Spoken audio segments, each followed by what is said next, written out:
पर सर के क्लास में हम लोग चोरी छुपे हिस्ट्री का क्लास, साइंस का क्लास पीछे बैठ के कर लिया करते थे। फी नहीं दिए थे।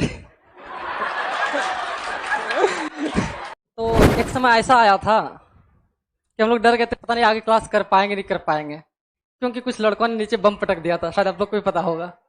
हम लोग इसी रूम में पैक हो गए थे डर से कि पता नहीं कहीं हम लोग जाएं कि हम लोग भी पिटा जाए। और जब बने तो कभी किसी गरीब के साथ अगर अन्याय हो रहा हो, एसपी से लड़ जाइएगा। समझ में आ गया? बाकी तो हम ही हैं। समझ में आ गया कि नहीं?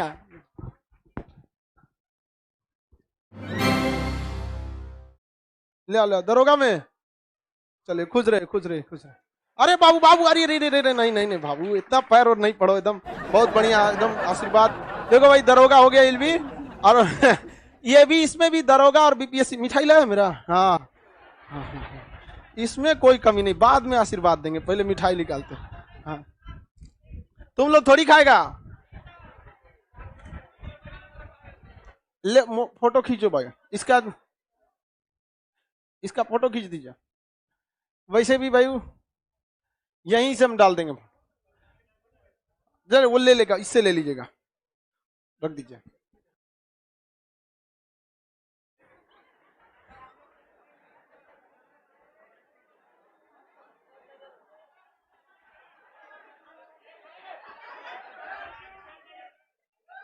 मिठाई खाए।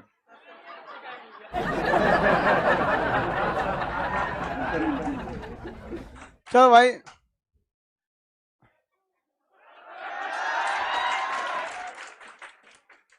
इसी को खिलाते, बस ज्यादा खाएंगे नहीं, थोड़ा सा।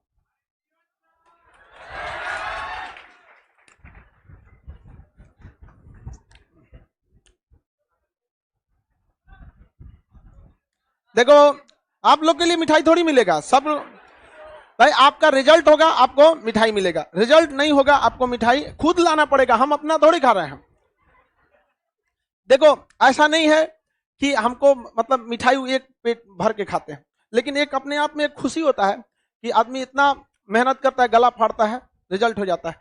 चलिए, बहुत बहुत खुशी हुआ आप लोग को भी। इस सब को भी कुछ बताइए ताकि ये सब भी अपना अनुभव, क्योंकि हम लोग इसलिए लाते हैं क्योंकि देखिए, शुरुआत में कहा जाता है डॉक्टर से अच्छा तकलीफ किसको पता होता है? मरीज। तो अभी अभी ये मरीज है, बाकी अभी दरोगा बनने के बाद कितना को मरीज बनाएगा ही कोई ठीक। लेकिन देखिए बाबू, हम आपसे भी कहते हैं कि कभी भी आपके ऊपर वर्दी लगे, स्टार लगे, डीएसपी बनना है, छोड़ना नहीं है, दरोगा तक में आगे जाना है, उससे भी आगे। और जब बने तो कभी किसी गरीब के साथ अगर अन्याय हो रहा हो, एसपी से लड़ जाइएगा। समझ में आ गया? बाकी तो हम ही हैं। समझ में आ गया कि नहीं?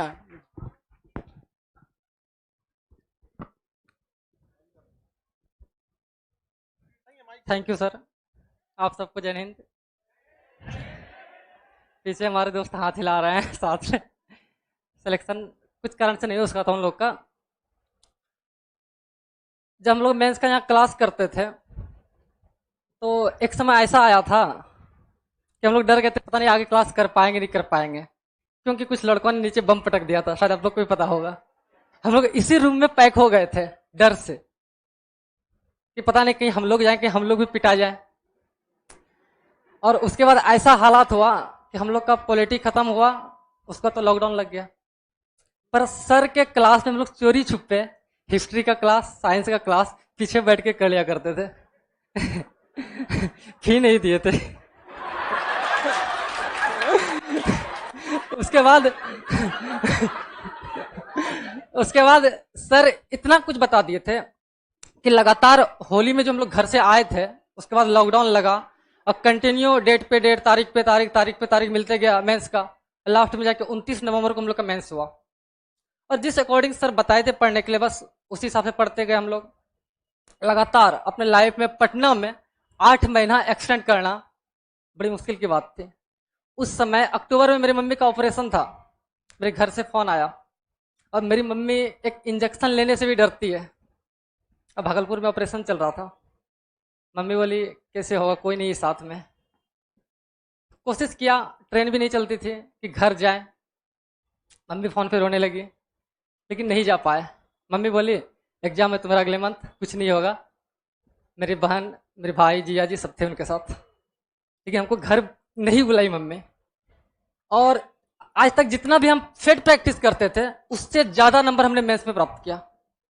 85 to 87 के बीच में हमने मिलाया था, और जब आयोग ने हमारा रिजल्ट दिया 83 नंबर हमारा सही हुआ।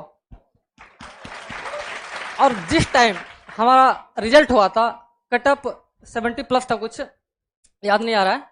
उसके बाद हमने सोचा अब रिजल्ट में इतना मार्क्स है तो क्यों ना थोड़ा पीटी पे ही मेहनत किया जाए। इतना दौड़े कि संजोग भाग्य ऐसा भी मिला कि उस बीच में हमको स्टेट लेवल पे हेडल रनिंग के लिए ले गया गया। गांधी मैदान से कोई टीचर थे उनके थ्रू, और स्टेट लेवल पे मैंने सेकंड स्थान प्राप्त किया था 400 मीटर हेडल रनिंग में। उसके बाद उस समय मैंने किताब तो बंद ही कर दिया मेंस के बाद सर, किताब तो देखा ही नहीं कि अब पढ़ना भी है। बस सोचना था पीटी किसी तरह हो जाए।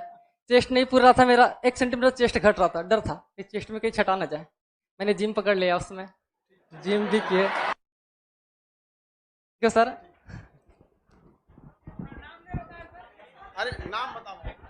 मेरा नाम मनीष कुमार हुआ, बांका जिला से बिलोंग करते हैं। अरे खुश रहे जय हो। यहाँ आपको संस्था का जो पर्सनल हेल्पलाइन है सब आपको दिया जाएगा, आपको कोई टेंशन नहीं है। और गरीब के लिए हमेशा खड़े रहना है, समझ में आ गया कि नहीं है? ठीक है, चले। और आप बोले ना कि हमारा फीस नहीं दिए थे, हमें फीस नहीं चाहिए। हाँ, किसी गरीब के साथ अन्याय होते अगर उसके साथ न्याय कर दीजिएगा, हम समझेंगे मेरा फीस मिल गया। ठीक है? अच्छा, भाई लोग भी है सब इसका? अच्छा, उस अभी पढ़ाई मन से करना लोग, नहीं तो थुरैबो करेगा। वो फीस दिया सब कि नहीं? चले जाओ। हमारे पास कभी भी बाबू देखो, फीस एक सेकेंडरी चीज होती है। फीस लेना 2 कारण से बनता है। पहला कि भाई एक कोचिंग को रन करने के लिए एक खुद के बहुत बड़े एक्सपेंस की जरूरत पड़ती है। इसका आप इतना छोटा सा लॉज में रहते हो कि कितना खर्चा आता है, सोचिए ना, इतना का कितना आएगा, बहुत काफी आ जाते हैं सर। और ये दूसरा कारण ये है कि अगर आपसे फीस नहीं लिया जाएगा आप पढ़ाई को मजाक बना देंगे। लेकिन बहुत से कभी भी ये चीज नहीं हो सकता है कि फीस की कमी से खान जीएस से कोई लड़का वापस भेज दिया जाए। उसके पास पैसा है चाहे पैसा नहीं है, वो पढ़ेगा, रिजल्ट लेगा वहां पे। लेकिन हाँ, ईमानदारी ये अच्छा लगता है कि लड़के भी आके एक्सेप्ट कर लेते हैं, तो हमारा पता नहीं चलता कि दिया है कि नहीं दिया है। आपको ऐसा मत समझिएगा कि आप बहुत होशियार हैं। यहाँ आदमी चेक नहीं करता है, आंख बंद कर लेता है, इसलिए कि हमने खुद गरीबी देखा है। गरीबी क्या चीज, बड़ी बेशरम होती है। गरीबी इतना बेशरम दुनिया का कोई चीज नहीं है। उम्र का भी लिहाज नहीं करती है, 2-2 साल के बच्चों को रुला देती है। इससे बड़ा बेशरम कुछ नहीं हो। वरना जिस दिन कार्ड चेक करने लगेगा उस दिन कहां कोई घुस पाएगा। लेकिन कहते हैं कि नहीं भाई, किसी के यहाँ पे भी मान के चलिए अगर रिजल्ट हो जाता है, इससे बड़ा कुछ नहीं होता है। समझ में आ गया कि नहीं? चलिए आगे चलते हैं।